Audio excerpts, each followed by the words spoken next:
late 50s. But he was one of those kids. My uncle was an Olympic alternate as a sprinter. And of all things on the face of the planet, little misdemeanor, he found himself on a bus and then a plane. And he ended up over at Vietnam. And of all things on the face of the planet, if you watch that movie that Mel Gibson stars in about Hal Moore called We Were Soldiers, my uncle was in that battle during that time. And so for me, it's one of those days.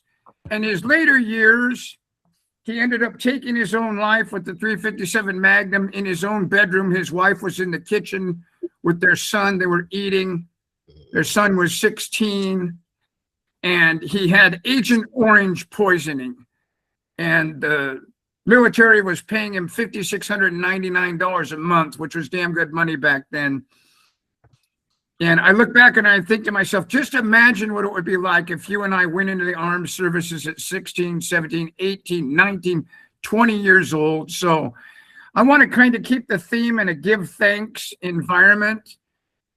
I want to let each of you know something, that when I was a little kid, no different than you ladies and gentlemen, we were all little kids at one time. Every once in a while, I recall that little kid. And I remember being 8 years old, feeling the stress of what it was like not to have food in the refrigerator at 5110 Southeast Alderway in Milwaukee, Oregon. To be in a situation where on the door there were foreclosure notices, or on the window and they were orange, and when you went to tear them off, it would leave all sorts of paper on there, and it took a long time to scrape them off. And then we would end up with notices on the door handle again and again and again that the power was being shut off, the electricity or the heat was being shut off, the lights were being shut off. And so for me, I'm joining sports like a lot of kids do: ballet, football, basketball, playing piano, whatever it is that you were doing back then. For me, it was sports. And what I found again and again and again was my shoes on the basketball court would slide when Weavers and Nobles and Baranagas and Baucums and Hermos would all go. They would screech on the gym floor.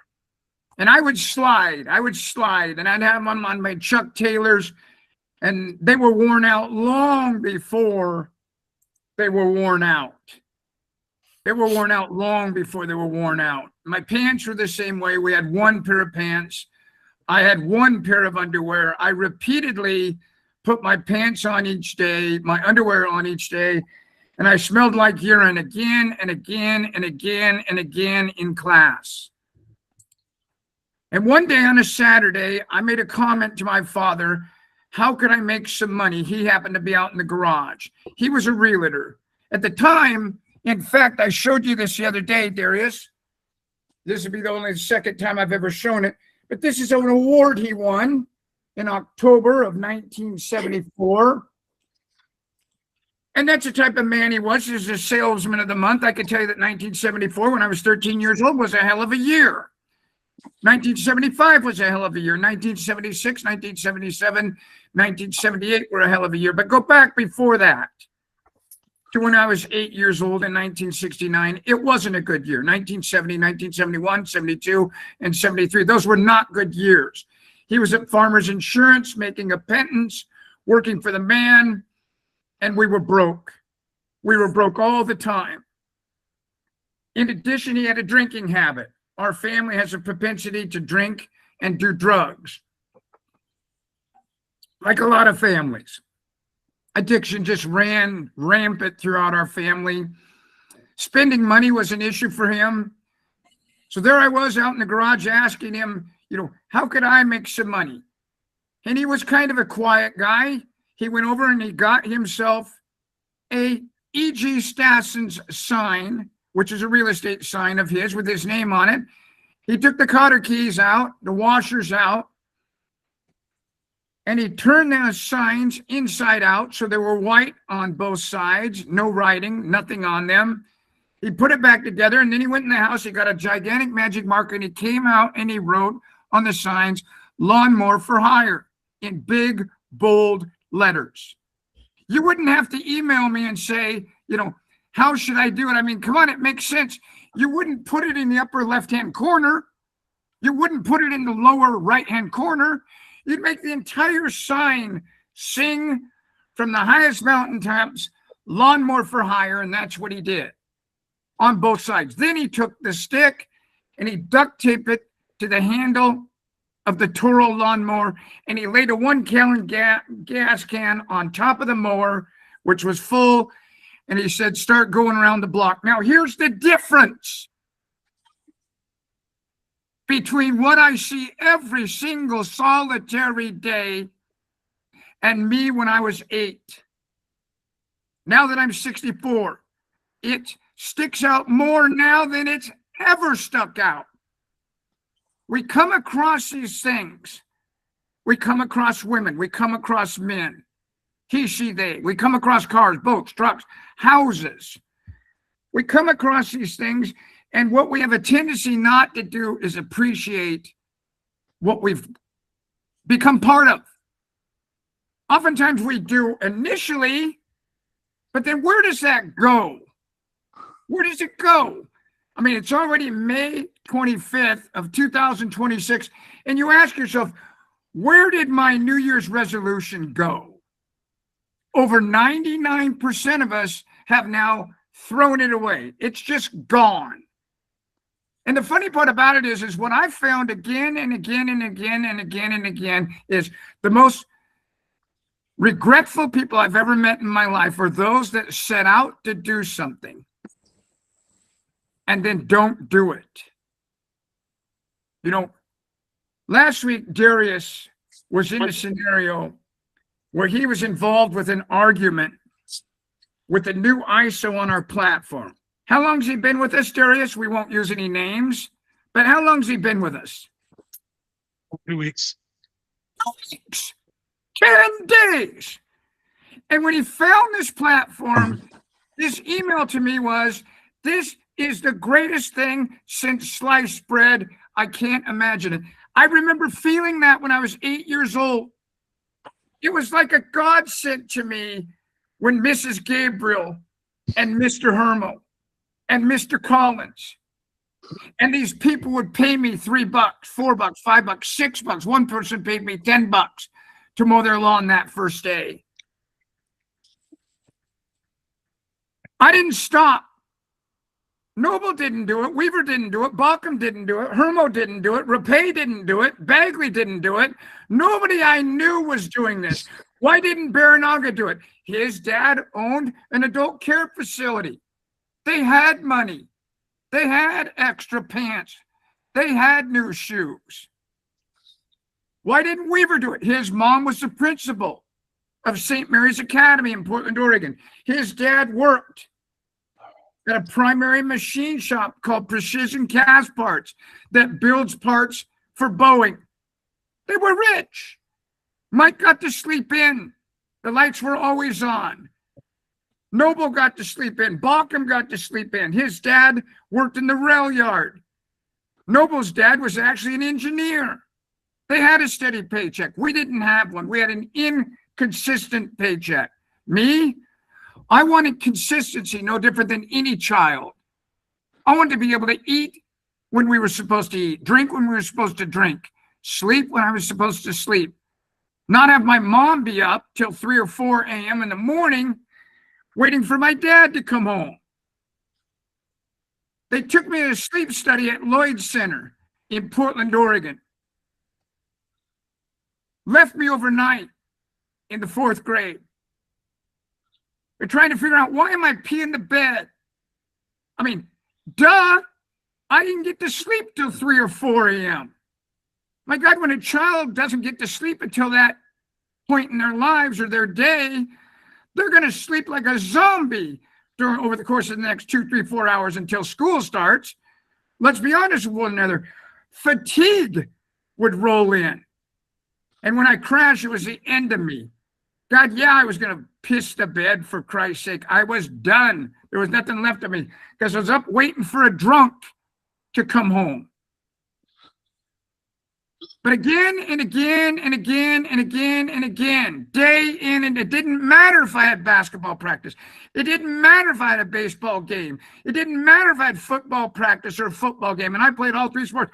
I didn't care if I had choir practice at church, which I sung in until I was 16. It didn't matter to me. I was going to mow a lawn that night. I never stopped. Pretty soon there's a guy named Billy Clark that started mowing lawns with me. I would land the accounts and he would take 50% of it. Billy Clark was the first employee I ever employed. If you look him up in Portland, Oregon, Billy Clark, Fairway Mortgage, you can actually call him and say, did you work for Brett Martin in the 5th and 6th grade as a paper boy? He did. He lived down on Oakton Way. He couldn't land the accounts. I could. How hard was it to walk up to your front door, Teresa Taylor? Come on, it's not hard, right? How difficult is it? You know what's interesting about this platform is we have a tendency, a lot of us, to make this impossible. To make this, something that is so out of the ordinary, so extraordinary that so few people can do it, that you can't be part of it. And that's not the case. Again and again and again and again and again, I say to you, this is so simple. But now, Darius, you're on the receiving end of seeing these emails, and you're starting to realize the same thing I realized at an early age years ago, and that is there's a lot of people out there that want to make a mountain out of a molehill and make this difficult. Are you not? You're starting to see, right, Darius? Yep. These are not dumb people, are they? True. But what happens to us? I'll tell you what happens to us. We quit. We quit. We come from a long line of quitters. The advent of the refrigerator, the advent of the freezer. I mean, we ought to all jump for joy that we can actually crap indoors and pee indoors. But we have a tendency to live in a world where we say to ourselves, oh, come on, I'm not going to pay attention to that. I've had it for so long. It's like, do we really give thanks? Thanks for just being alive. Do I give thanks for making it through cancer? Do I give thanks for living in America and understanding that this country is held up by men like my uncle, my mom's brother, Louis Scooter Wycombe? Where would we be without these men and women? I mean, most of you may not realize there was a woman at one time called Rosie the Riveter. Anyone know about Rosie the Riveter? Absolutely. I've heard the name, but don't know much. Rosie the Riveter was next to Louis Wycombe, my grandfather, Louis. There he was welding ships for America, World War II. And there were so many men that had gone off to war. What they did was they brought in the women. And by God, if the women couldn't run circles around the men when it came to putting in rivets and welding. My grandfather saw it with his own eyes, and he was a manager at the time in the shipyards down in Portland. And he came home to Esther, my grandmother, and again and again and again to my mom when she was a baby, talking to her again and again. Then my Aunt Beverly, and then my Uncle Scooter, again and again and again about how are these women able to do this? Well, the thing about women versus men is women don't have 10,000 things that they're concentrating on when they're working on a task. Men have a tendency to bilocate. We have a tendency to think that we're going to go and pan gold when we leave New York and we leave our family behind in the early to mid and late 1800s, but we get sidetracked. We're like crows. We're like squirrels. And we end up dead on the road because we saw the shiny bottle cap or the filbert that fell out of the tree or the walnut. We just can't help ourselves again and again and again. What's interesting to me is how many people come into this industry, onto this platform, and say, my gosh, thank you so much. This is amazing. I can't wait. I've done this and this and this in my life. I've never seen anything like that. And then they just fizzle out. Because they realize at the end of the day, it is going to require work. It is going to require discipline. It is going to require planning. And I can tell you, for me, good morning, Russell. Top of the morning to you, stud. Good morning, Lloyd. Right. For me, I could tell you all that one of the single greatest things I ever did in my life that I'm most proud of is I got a hold of myself. I learned how to talk to myself. I learned about discipline at an early age, and I did not let myself down. I would not let myself down. I could not let myself down. In fact, when I got my first set of tennis shoes, I remember it like it was yesterday. Instead of Chuck Taylors, which I couldn't stand anymore, I got Pumas. Long before anybody had Pumas. Shortly thereafter, I got designer Lawman jeans. Anyone remember Lawman jeans? They were $100. You don't even pay $100 for jeans nowadays. I was paying $100. Nobody had them. I was the talk of the school. I didn't want to be the talk of the school. I just wanted to feel good. I wanted to look sharp. I didn't want to smell like urine. It had nothing to do with anybody else.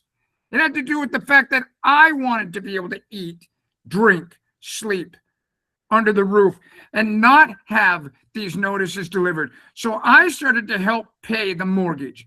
I started to help pay for the electricity. I started to help pay for the water. I started to help pay the taxes. By the time I was midway through my sophomore year in high school, I was paying for it all. What does that do to the father, the husband, in this case, my dad? Folks, all it did was drive him into more guilt and shame, and he drank more. I didn't care. I had no time to care. What was I going to do? Stop and allow my family to live in an environment of hell?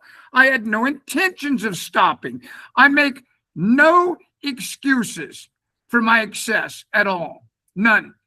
I'm not going to say I'm sorry to anybody, and you shouldn't either. Success is something, by the way, what do they say? This is rented. One of the things that I've learned about success, folks, is there's not enough of us that live in stage 7 where we're having our dance, where we're thanking ourselves. I mean, long ago, you should have thanked yourself for coming into the industry. Long ago, you should have thanked yourself for bearing with me, putting up with me. I can tell you when you're around me, no different than it is right now. I've been on a rant now for the last 20 minutes. I'm not somebody that's easy to live around, to be around. I'm just not. My standards are high. My standards are high for you. My standards are high for me. But I understand this, that if you don't have high standards for yourself, you can't be in a world that you want to be in immediately. It's one of the reasons why I talk about take your time. Go slow. Start out slow on Craigslist. Start out slow with handing out the black envelope. But so often we have people who come on here, they do nothing or the complete opposite. Next thing you know, I get an email, I did 800 Craigslist today. I haven't gotten any answers. I mean, folks, what's wrong with tomorrow? I mean, you got to understand something. Not one of you nor me can walk out the door right now and run a marathon unless we prepared for that marathon. And every one of us knows better. If we did, we'd end up hurting ourselves, maybe dying, whether it was heart related, whether it happened to do with, I don't know, a magnesium deficiency, an iron, who knows what, we're certainly going to end up pulling a muscle, a hamstring, tearing a hamstring, tearing an Achilles heel. Something's going to happen. None of us that don't prepare for a marathon can run a marathon. So why would we treat marketing this way? No baby comes out of the womb and says, put some Nikes on me, I'm in. I'm going into the Olympics. So why would you go into the birthing canal into this industry and expect the world to be your oyster overnight? It's going to require days where you're dissatisfied. It is. But over the weekend, there I was on Sunday morning peeing blood again. And now I'm in an environment where they think I have cancer again. And what I just got done telling Darius just before this call was, within no more than about 30 seconds to a minute, my mind said, I am not going to pay too much attention to this. I'm just not. And that's because, folks, I've been injured enough to know. I've been down enough to know that if you spend your time and energy in that environment, it will bring you down. So long ago, I built a Brett that said, my foundation is happiness. My foundation is forward thinking. Only time I ever go back to retroactive thinking is for gratitude, to change my attitude. That is the only reason why I will go backwards and look at it, is for gratitude to change my attitude. I mean, there I was in the 3rd and 4th grade being molested by my older brother. I thank God I'm 64 and I've been with a psychiatrist for over 40 years. Most men and women I know have never sought the help of a psychiatrist. And the reason behind it is they're scared. You know, you read about it in all these self-help books everywhere you look about how, people don't want to face their fears. For me, again and again and again, it would show up in this gut-wrenching anxiety. And I would say to myself again and again and again, I don't want to feel this way. And again and again and again, all these books said to me, you don't have to feel this way. So I practiced yoga. I practiced meditation. I started taking medication too.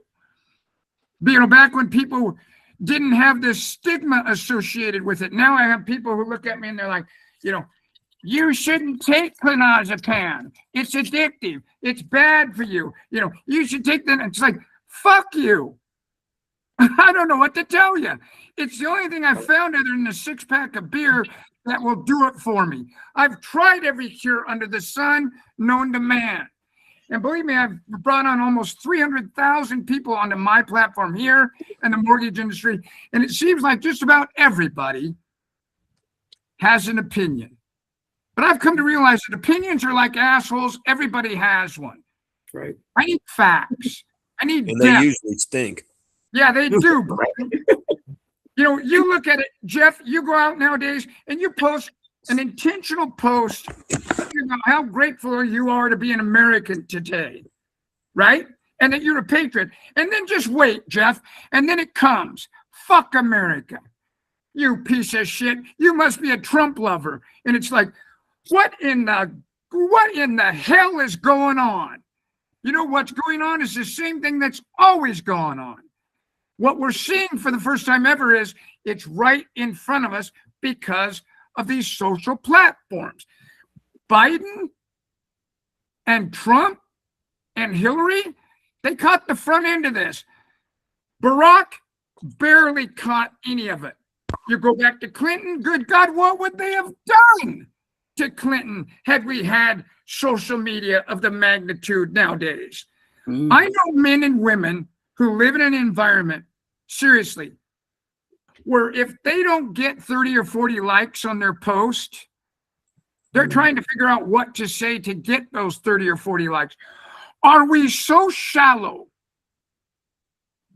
that is our monetary system? Yeah, we are. I know people that are so addicted to that world that it causes them not to be able to pay their light bill, not be able to pay their mortgage, their rent, their lease payment. I see it again and again in my offices over the years. I shake my head and it's like, I refuse to be part of something that's not going to yield me a harvest. But let's understand something about harvesting. You have to sow the seed. You have to sow the seed. And make no mistake about it, folks, it is not easy to sow a seed. You got to prepare the land. I mean, you can't take a plant that doesn't like sun and plant it in the sun.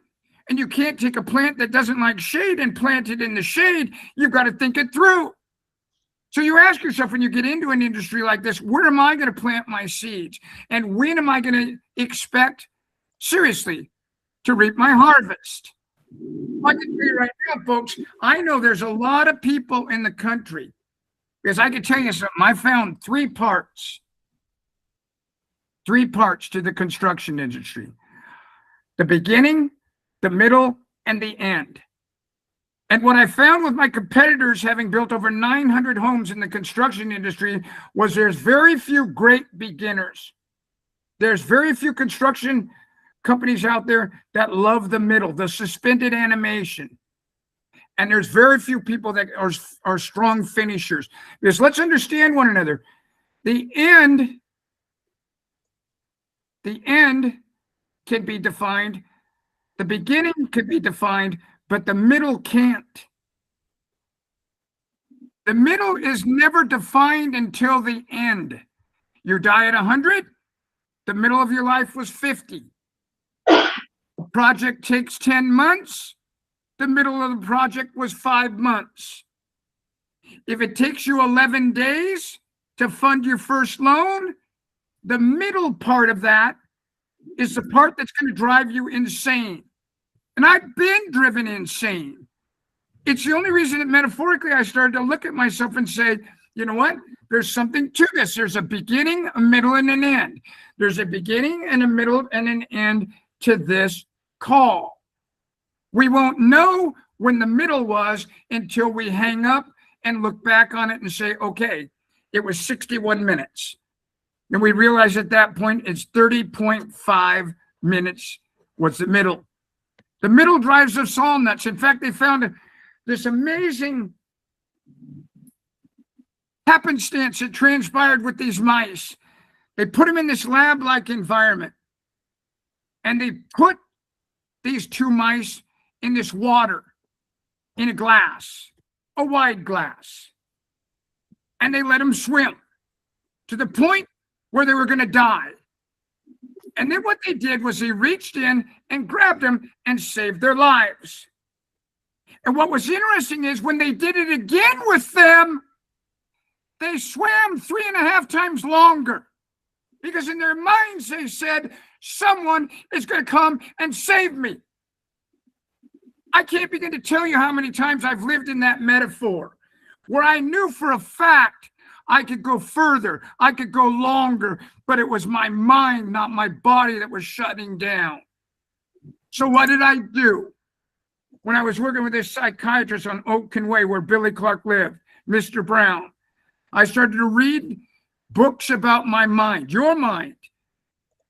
What makes us do the things we do? What makes us say the things we say? I mean, if I were angry right now, if I were sad right now, if I were disgusted right now, which are, by the way, 3 emotions available to you out of only 6, you would hear it in my voice.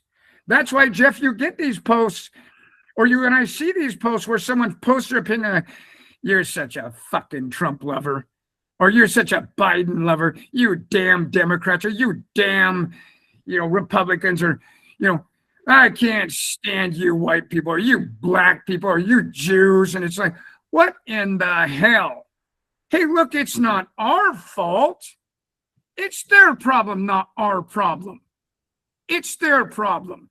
If you run your life worrying about what other people think about you, I got to tell you right now, it's going to be a miserable life. Absolutely. Because what you're going to do in a self-fulfilling prophecy is you're going to find people who continually feed the narrative that you're looking for. Again and again and again, I see the same people on there. Go look. His name is Cameron Haynes, at Cameron Haynes on Instagram. And right now he's going through this highly unique environment where, if you looked at it from a social studies standpoint, it's so predictable. His company is going to fall. It rose like a phoenix, but it's going to fall. Mark my words. David Goggins is going to do the same thing. Two of the greatest podcaster influencers in the world. Mark my words, in 2 to 3 years, David Goggins is gone and Cameron Hanes is gone. Why? Because what they're constantly doing, instead of building their brand and telling their story and living their lives, they're trying to protect themselves from the naysayers. They're trying to prove themselves right.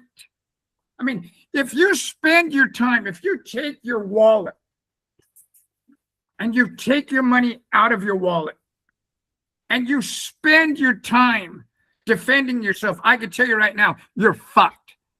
Go on the World Wide Web and look at it right now. I got so many people that hate me, it's unbelievable. And I tell people all the time, bring them on. The more that hate me, the better, because that means my platform's even larger.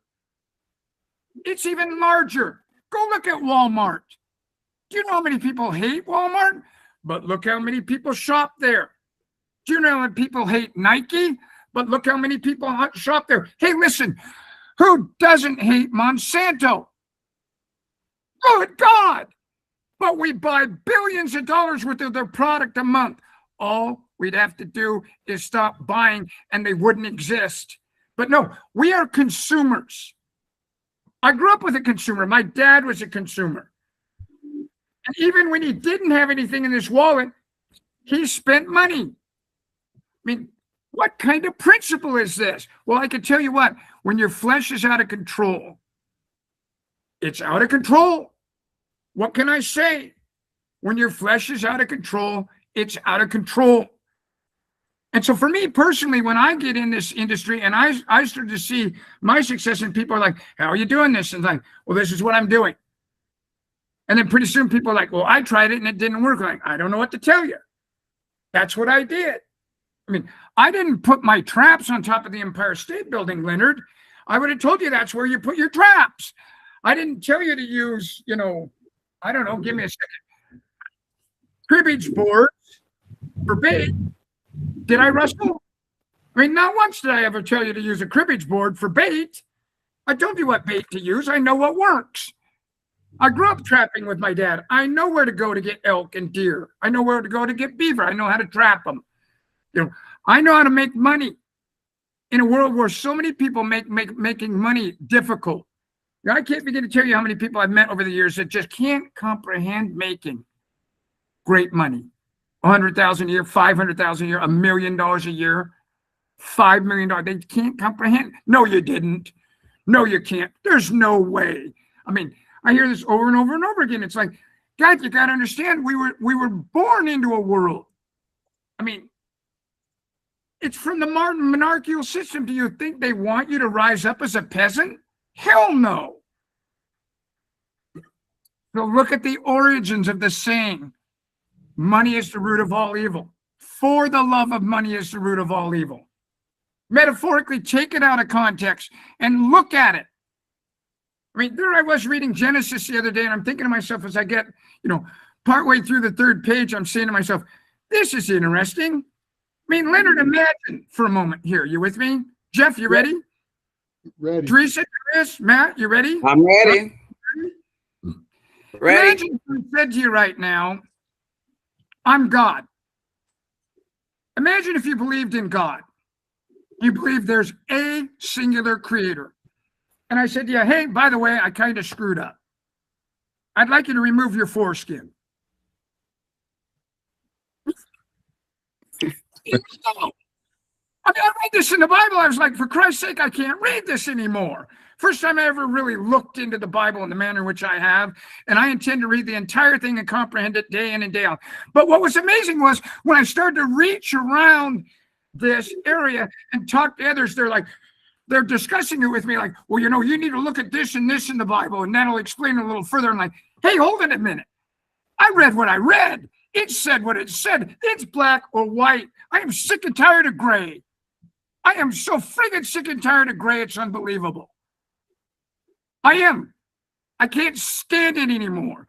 No wonder Martin Luther woke up one day and said, I'm no longer going to be part of the Catholic Church. My indulgences, look it up, in the 16th century, in the early 1500s. Why did Martin Luther form the 95 Theses?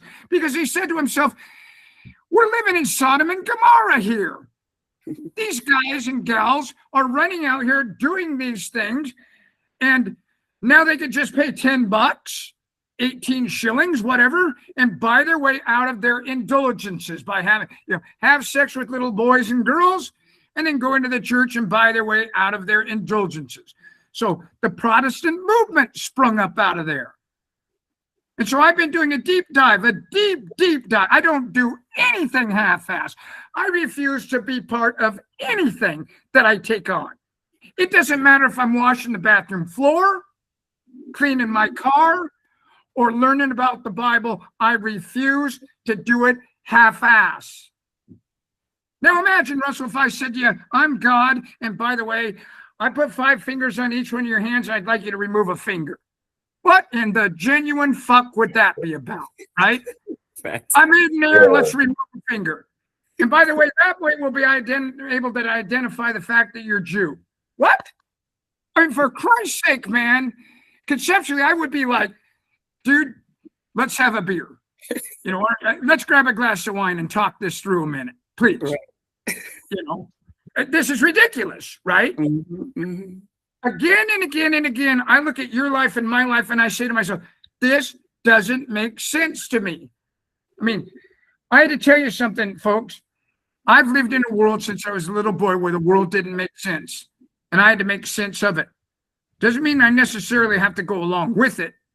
Now, can I be part of something that has flaws? Well, welcome to my world. I'm flawed.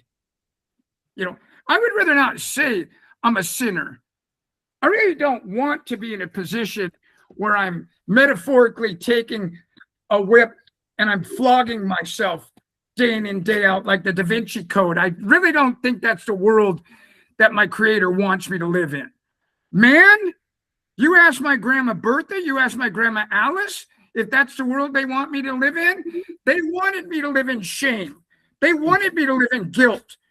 They would actually say to me, shame on you. See, Russell, I don't say shame. I say shame on you because I want it to get on you like a film. By God, I want it to engulf you. I mean, what kind of a statement is that for a little kid? All it does is create an environment where we become ill at ease.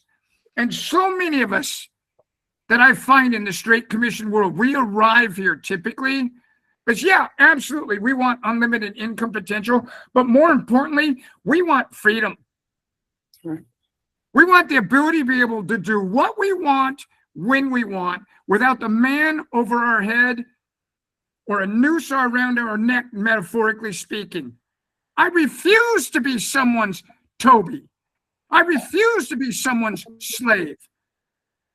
But I will be my own. I will be my own. I have expectations for myself.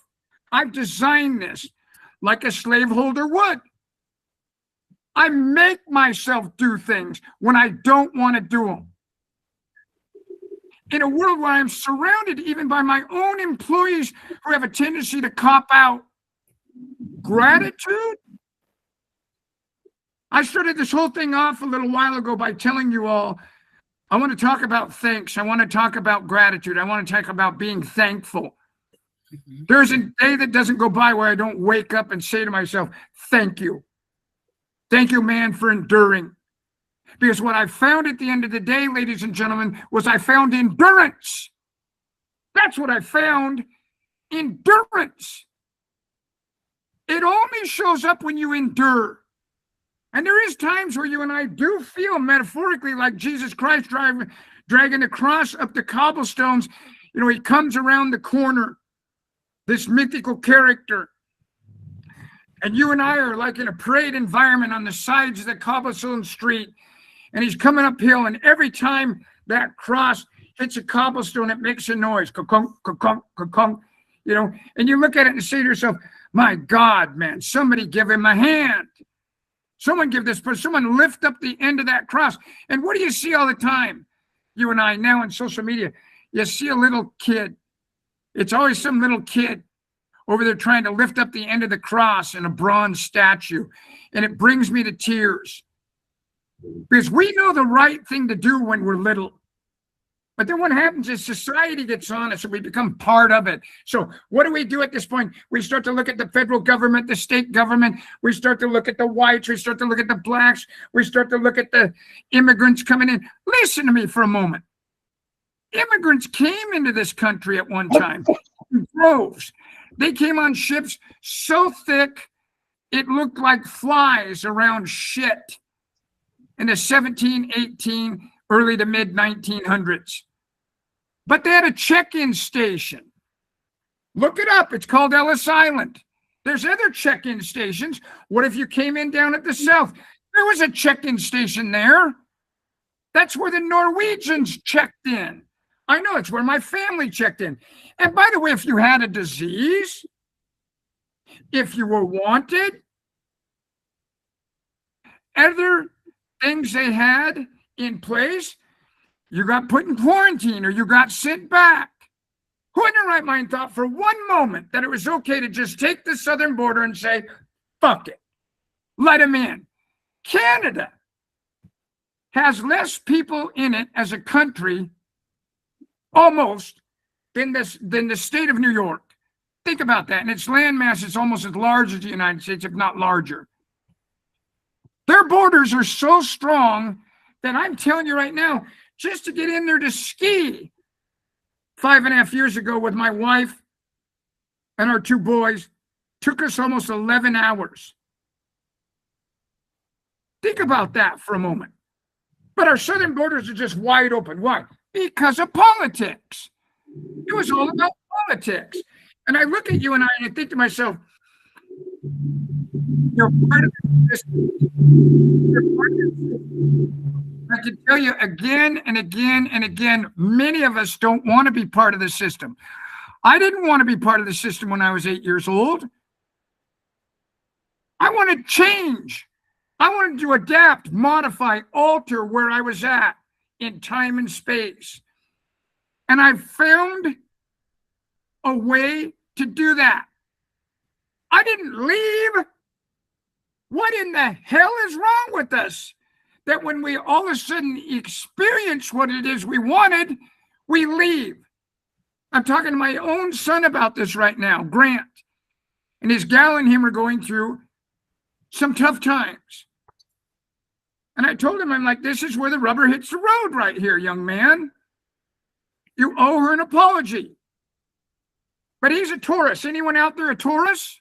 Anyone? My eldest son is a Taurus. And you and I know, Teresa, you're laughing. They're the bull for a reason, right? Yes, sir. You know what it's like raising a Taurus? It's not fun, is it? Nope. I'm telling you what, when they get it in their mind, by God, it's in their mind, and you're not going to change it. We're not that bad. Yeah.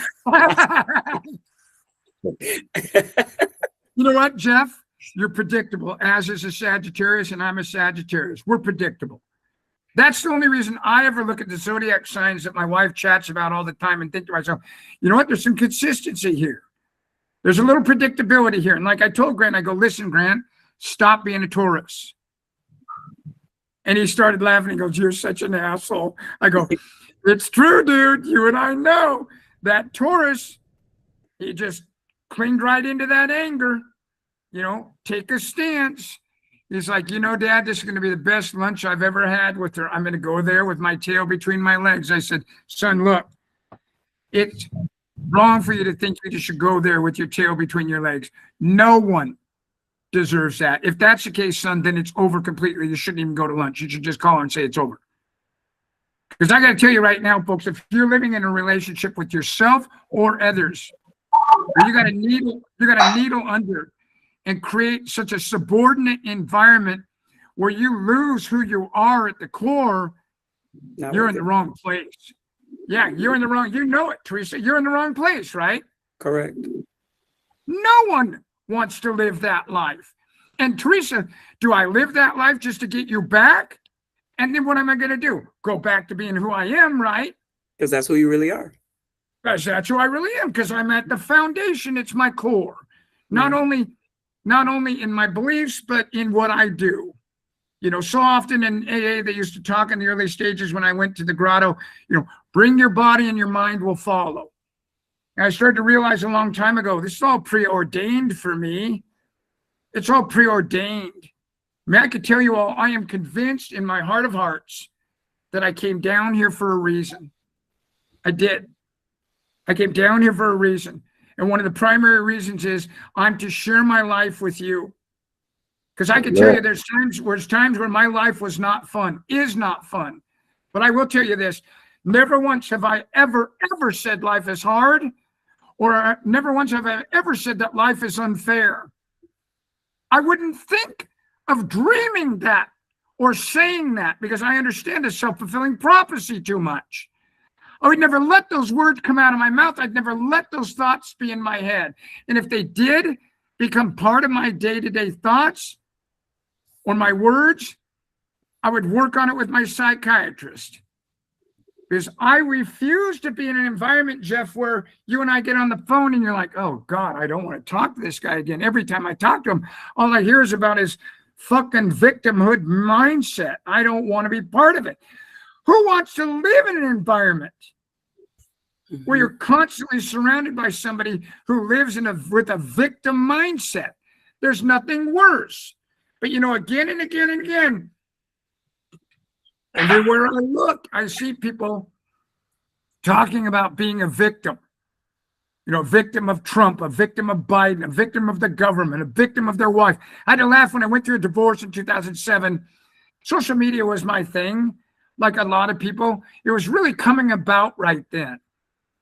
2008, 2009, 2010, it was really churning. Facebook was starting to hit its high. And I posted up about divorce, and a woman reached out, and she's like, yeah, I finally did it after 28 years. And I just nonchalantly, her and I are in a chat room environment, and I just said, well, what made you do it? Well, you know, he was hitting me. And I'm thinking to myself, I'm like, okay, did it take 28 years for him to throw the first punch? I don't think so. I've been around too many men. I have. 28 hours, 28 minutes, 28 days, 28 months. I buy that. But pretty soon, it's on you if you stay that long. It's on you. Are you so stupid that you would wake up in the morning, put your shoe on, metaphorically speaking, with a piece of gravel in the heel area and walk around until you were bleeding, and then not take the shoe off and just keep continuing to do it? Who in their right mind would ever do such a thing? But we do it. We do it all the time. But see, it's not as announced or pronounced as that piece of gravel. For me, I could tell you all that there's times where I know, like an OBGYN, now's not the time to push. Now's not the time to market. So OBGYN will stop and be like, okay, take a break. Don't push right now. The baby's not quite ready. What is it with us that we can't say to ourselves, now's not a good time? Take your time. Now's not a good time. You're not in the right mindset. I can tell you all right now, I've studied it too long, success, and I can tell you right now, if you don't have your head on right, if those words are not words going through your head that are positive, if there's negativity attached to it, you can send out these black envelopes till your fingers bleed, and it will not work for you. It won't work for you. Your best bet is to give them to your kids and let them fill it out. But don't you get your juju on them. Don't you get your energy on them. Again and again and again, I talk about energy when it comes to marketing. I talk about ingredients. Don't you think for one moment that salads don't have ingredients that you want on them, whether it's raisins or carrots or cucumbers, salt or pepper.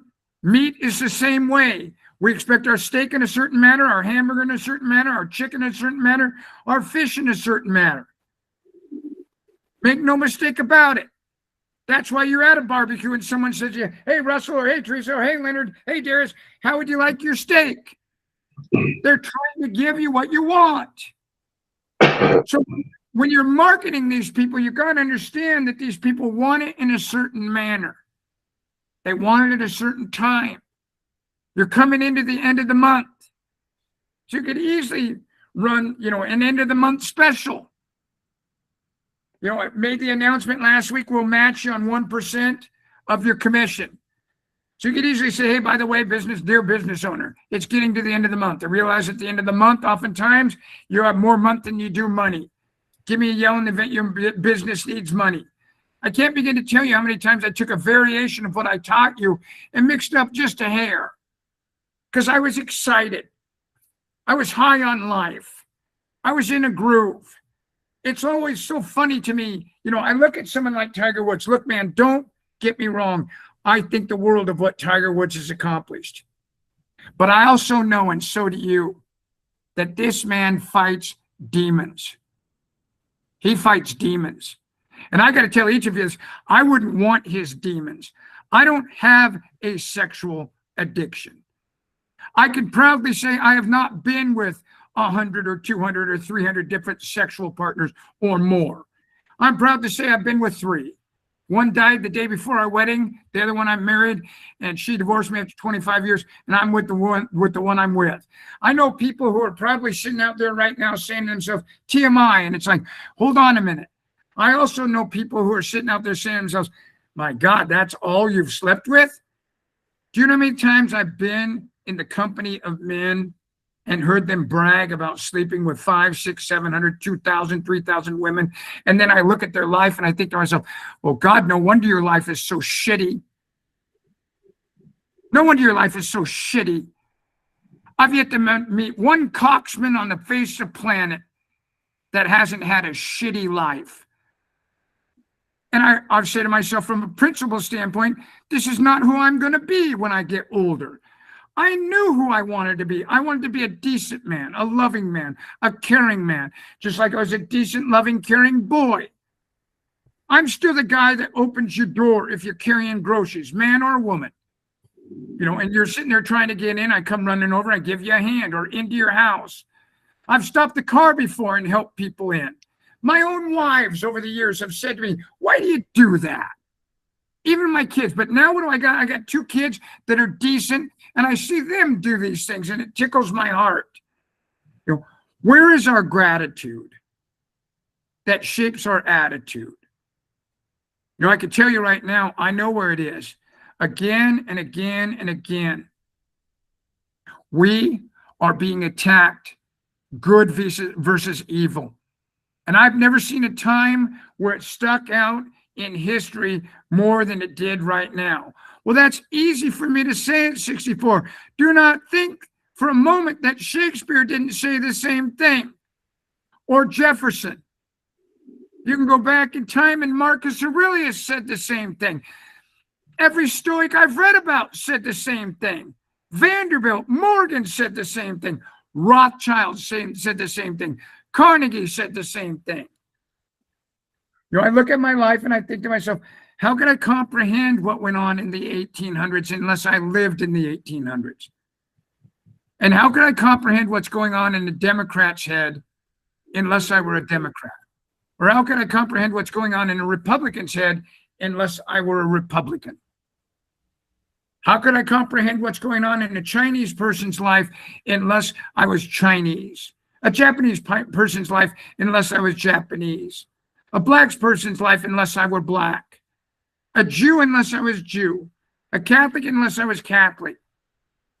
So it's my job to do everything I can not to be in a situation where I'm spending my time joining forces with this toxic natured group. As an example, just 3 years ago, 3.5 years ago, 4 years ago, that was on every campus throughout America and the rest of the world, basically, and what was that year's, bitch? They were bitching and moaning about Jews. But take a look at how they do this. They seem to do this in 4 and 5 year cycles, where all of a sudden it's like, oh God, here we go. Here's the next best, greatest thing that they're selling to you and I in propaganda and narrative. I tell you, I had to laugh as a historian when people started to say the Holocaust actually didn't happen. It's like, you got to be kidding me. Well, And there's actually people who actually believe it didn't happen. And for me, it's incomprehensible. That'd be like saying that the genocide to the indigenous people, what a lot of people call the American Indian, didn't happen, or slavery didn't happen, or the famine in Ireland when it comes to potatoes didn't happen. It's written in history, it's there. But can we remove history? We do it every day. We do it every day. And it saddens me, quite frankly, to see how we're treating each other and we're treating history.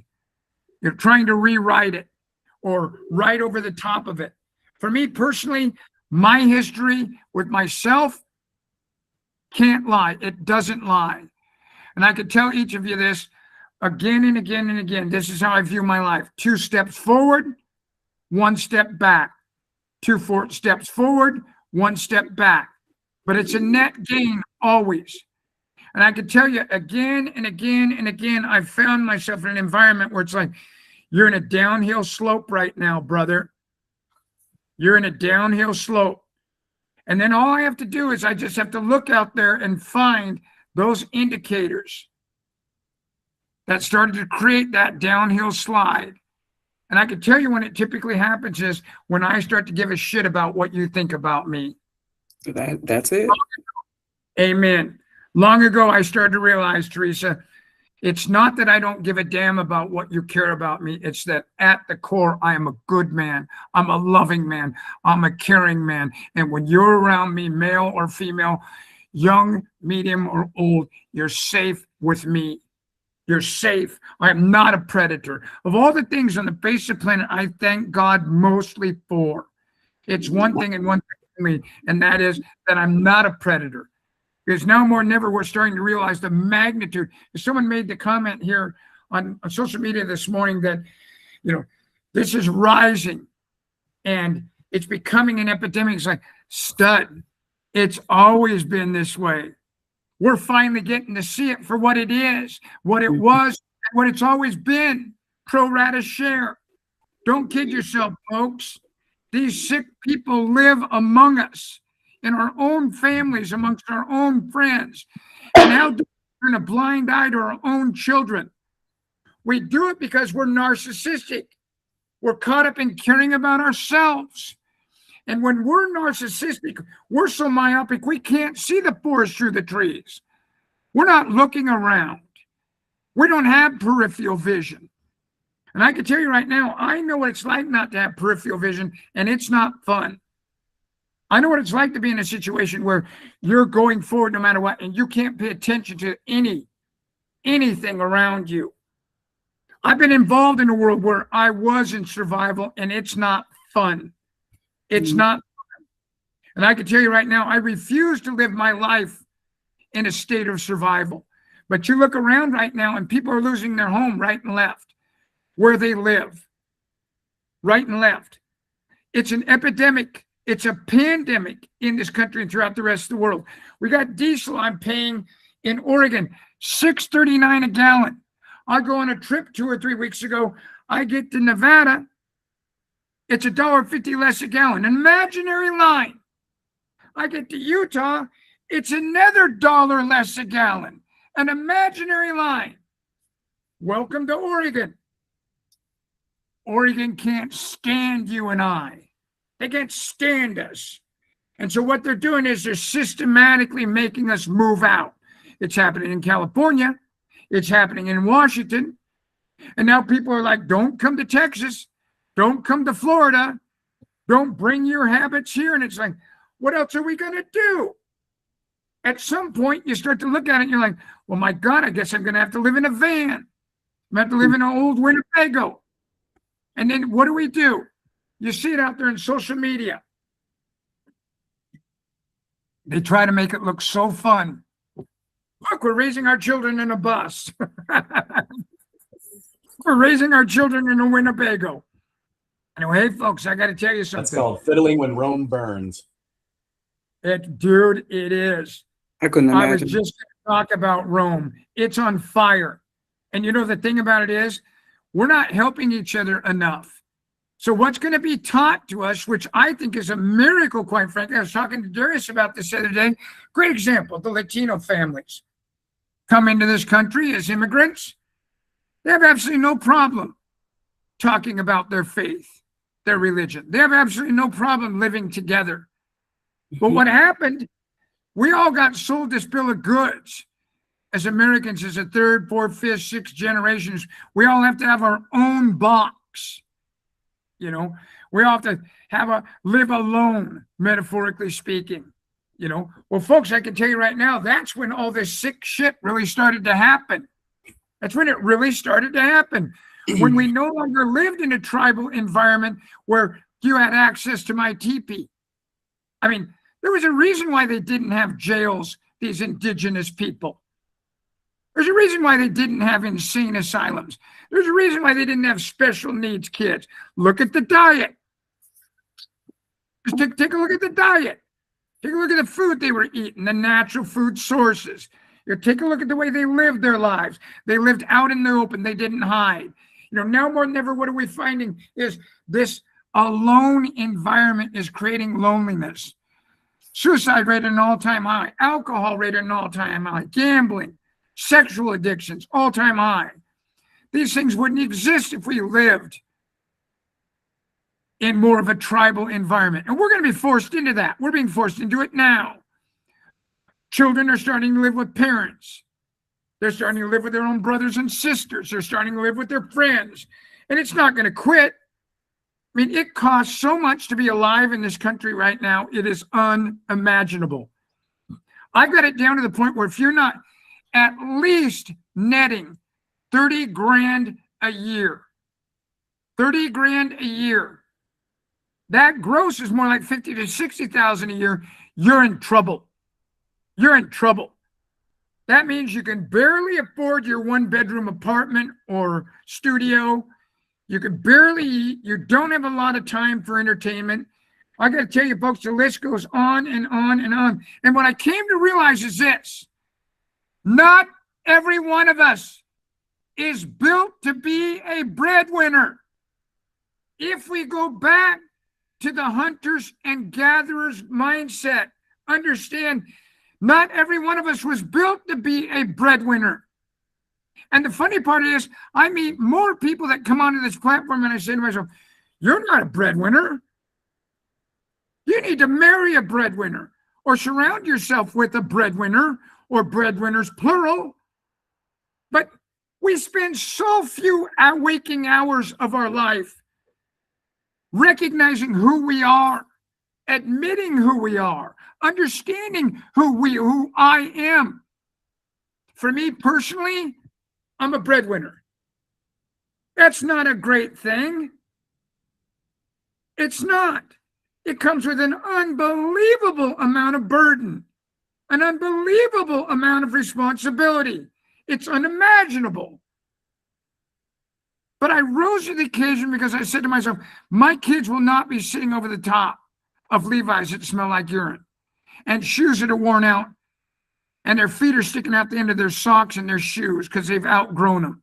And they're going to end up with bunions. Mm-hmm. Yes, their folks couldn't afford, you know, this guy, me, my wife, we couldn't afford a shoe that was larger. So we kept them in a smaller shoe. Or living in hand-me-downs. Just a world I chose not to live in. You know, you can do this. You and I can do this. And we don't have to be a breadwinner. We can live with other friends, other family members. But I've met so few people that are willing to admit, you know what? I'm just going to call an audible on the field here, timeout. I need help. And what is wrong with saying I need help? Pride. Well, more often than not, Teresa, I'll tell you what it is we've asked for help prematurely because so many Americans are taught to take on that credit, see? Mhm. And then so our family sees us in a new car or a new house, and we start to lose those things, and they're like, hey, let's not forget at one time you were this person. What happened to that? Well, hey, I was living beyond my means because credit was available, you know? But I could tell you right now, I meet so many few people that are willing to go up to a front door, knock on it, and say, Mom, I need help. Dad, I need help. Sister, brother, I need help. Friend, I need help. But you got to have a plan. You can't go in their basement or in their attic and start eating bonbons and Lay's potato chips, sitting on your ass and staring at porn and playing games all day. You know, you got to have a plan. So you go to work at Plaid Pantry or 7-Eleven or the local market. You start at the ground and you realize that you need to endure. That's the only way you're ever going to create endurance. Where you can say to yourself, because I can tell you right now, so many of us want to go from A to Z. Well, I mean, you can go look at the Orientals as a great example. Over 5,000 years, they've talked about plants. And the moment they remove certain plants or certain trees from their natural origin, they shoot up photosynthesis, they seek light, they shoot up so rapidly that they fall over. So what they do is they intentionally bend them as they've shot up for a little while. And then it shoots up again and they bend it again. And then it shoots up again and they bend it again, knowing that where the bends are at is where the strength is at.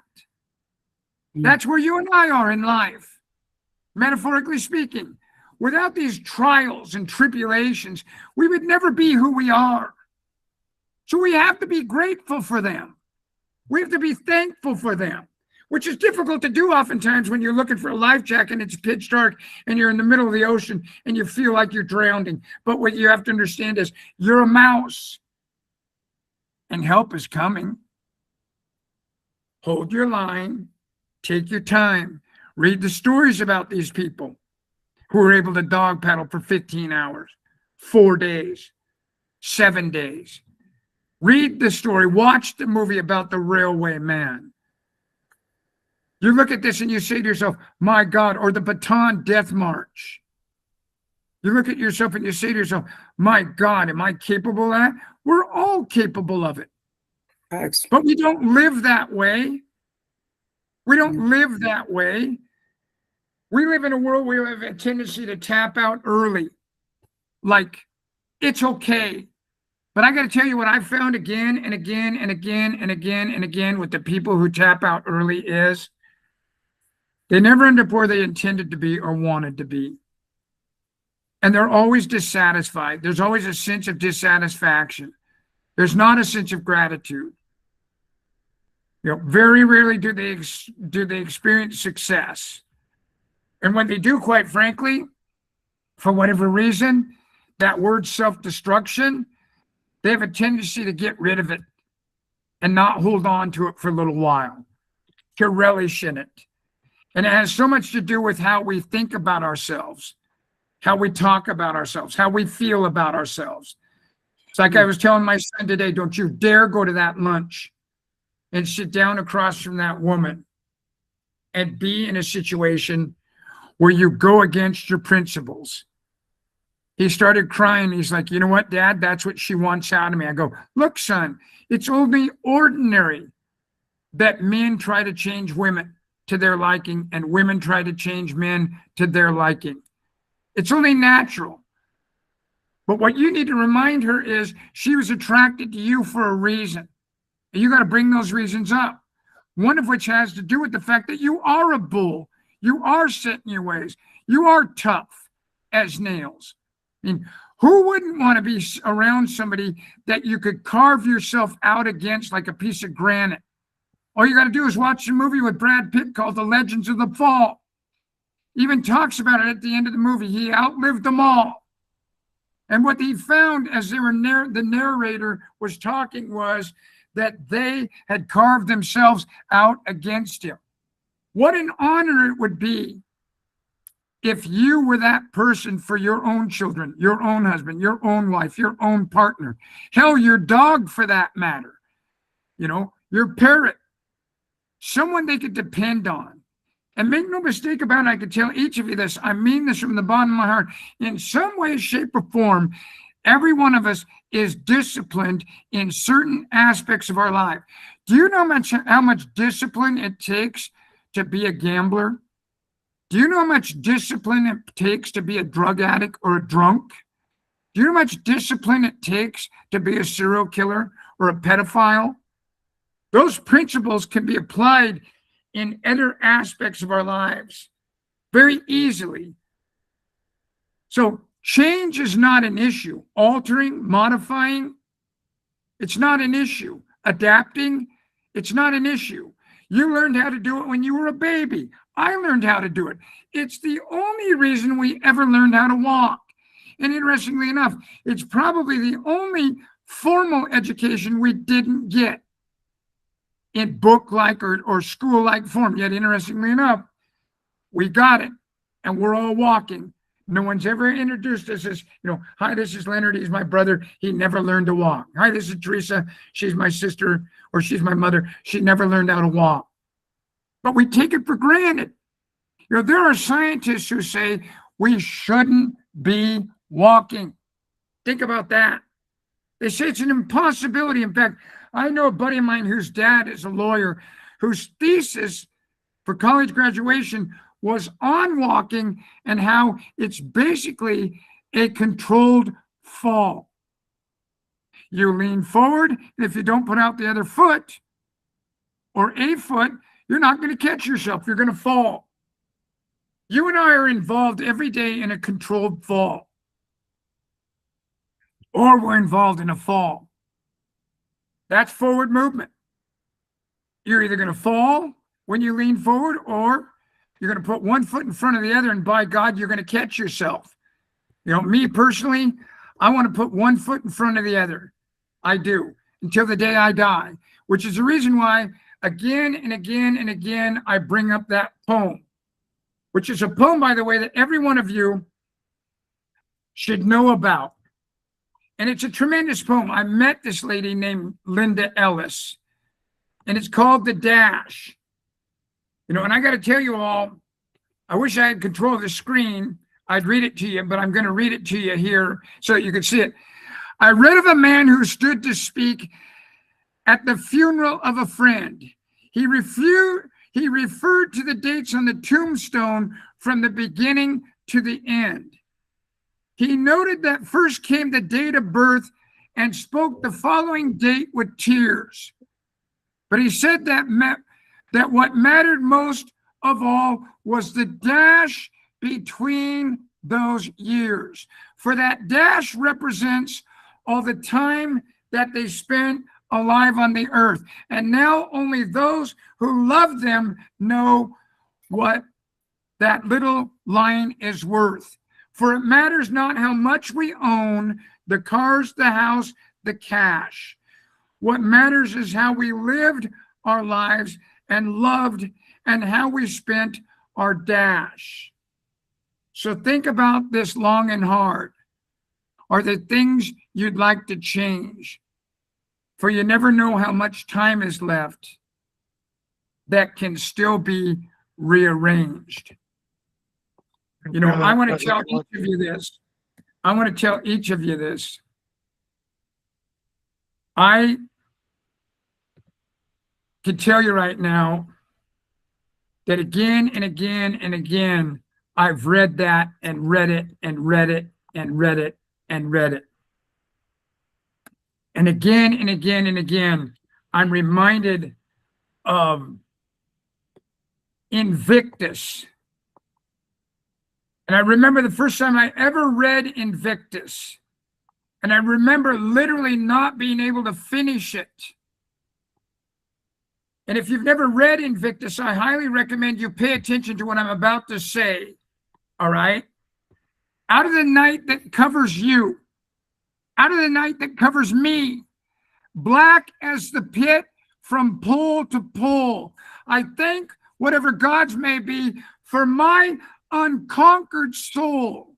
In the fell clutch of circumstance, I've not winced nor cried aloud. Under the bludgeoning of chance, my head is bloody but unbowed. I refuse to have my son's head bowed.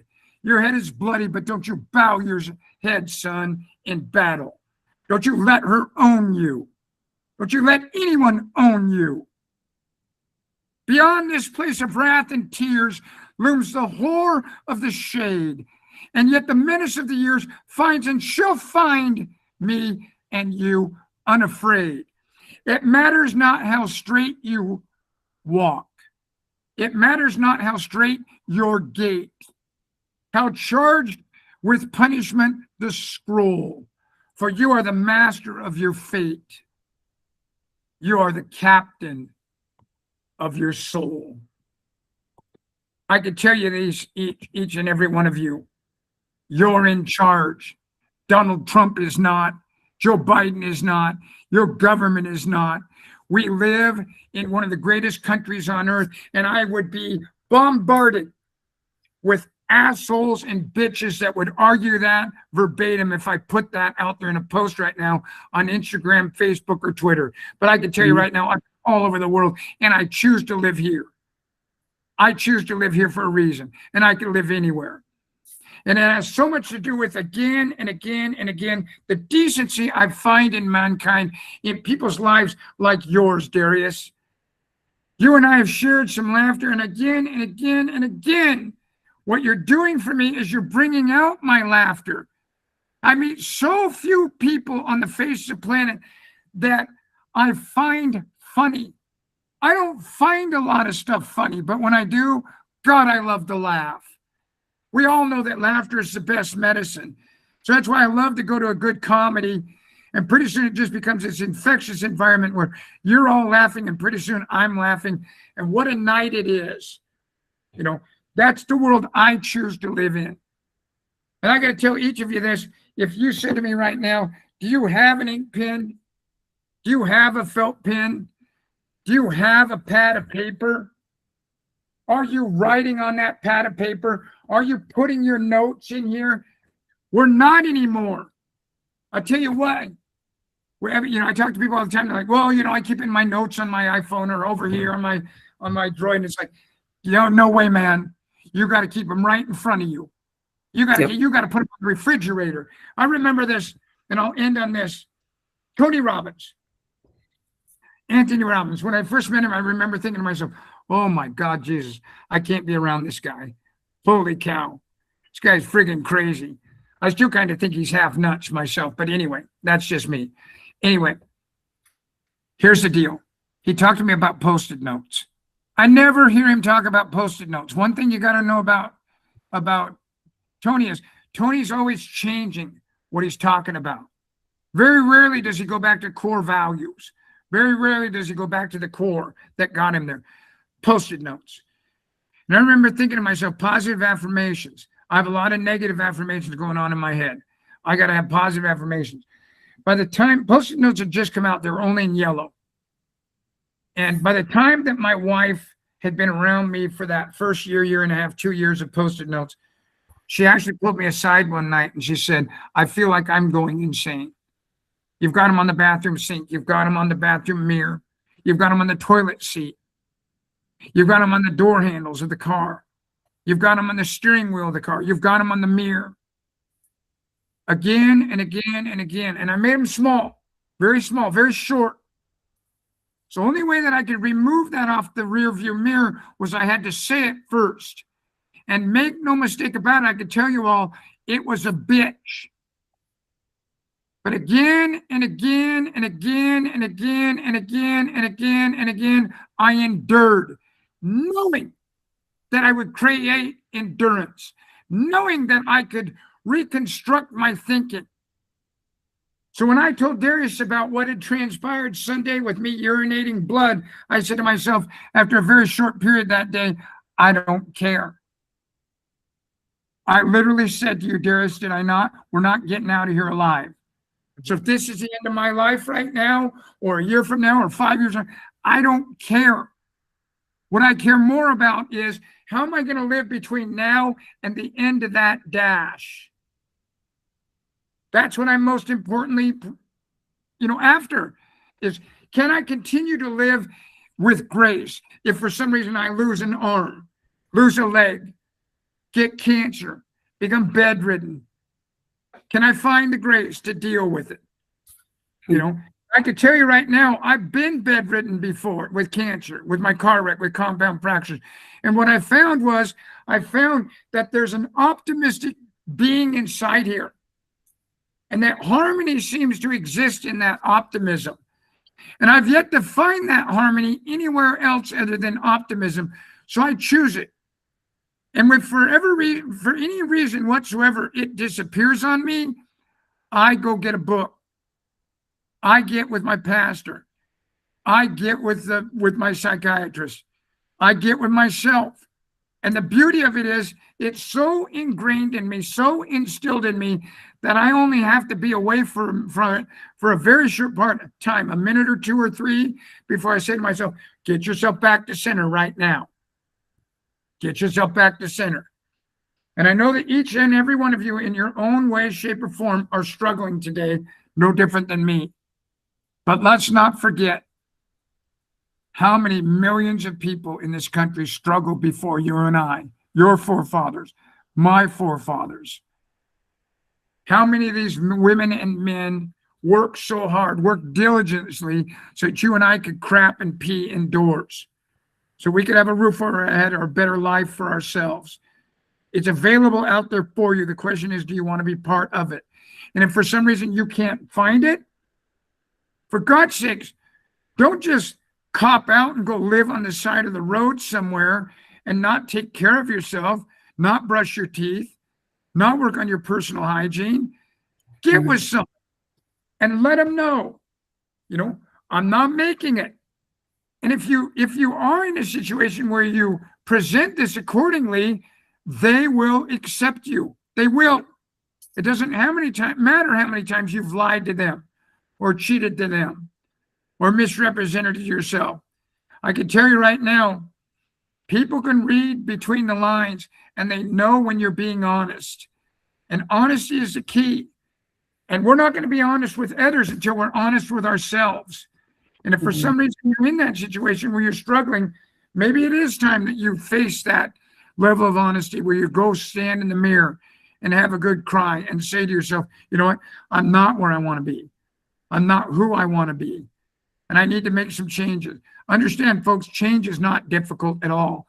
You know that old saying, you can't teach an old dog new tricks. That's bullshit.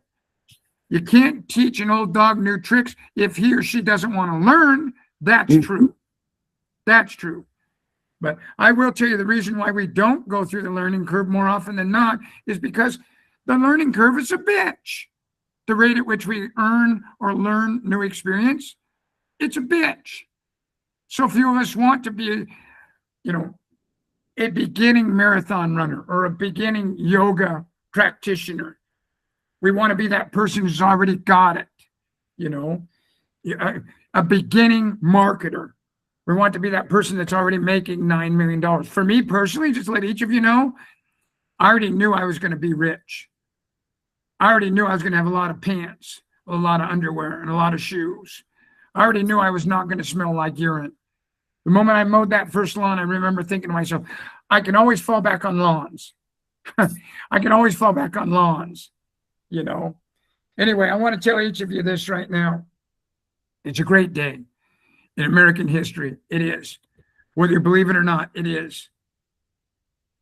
It's a day that is a vacation day for a reason. Half the time I look at these vacation days and I shake my head. But, we're in a unique situation right now with Iran. I pray for our country. I pray for Iran. I pray for their people. I pray for ours. I pray for our president. Because I can tell you right now, it's touch and go. But let's not forget that they kicked this can down the road for 49 years. For 49 years, they kicked this can down the road. It needed to be dealt with a long time ago, and nobody did. And it's ugly, oftentimes, when you got to take ground back from your child. where you got to take ground back from a husband or a wife or a partner or from yourself. It's ugly. It's always appears as though it's abrupt. But in the end, if you stay the course, there's no doubt in my mind, things will be better for you, for us. So I'll see you all on the other side out there. It's a war out there. I'll be in among you in the battle. Make no mistake about it. Praying for you, praying for myself, praying for others. I hope you have a wonderful week. Thank you so much for joining me today. Bye-bye now, everyone. Go Thank get you, it. Brad. Thank you. Thank you, Brad. Thank you, Brad. Have a great day. Bye-bye. Take care. Bye-bye, RJ. Have a Bye, great Jeff. week. Bye, Bye-bye. Leonard. Yeah, give them hell out there. Bye-bye, JG. Have a great day, man. Bye, Michael. Bye, RJ. Bye, Thank you Kendall. so Have a much. great day. Bye, Ron. Bye, Melissa. Have a wonderful day. Have a great week. Bye-bye now. Have a great day. Take care now, everyone. Bye-bye now.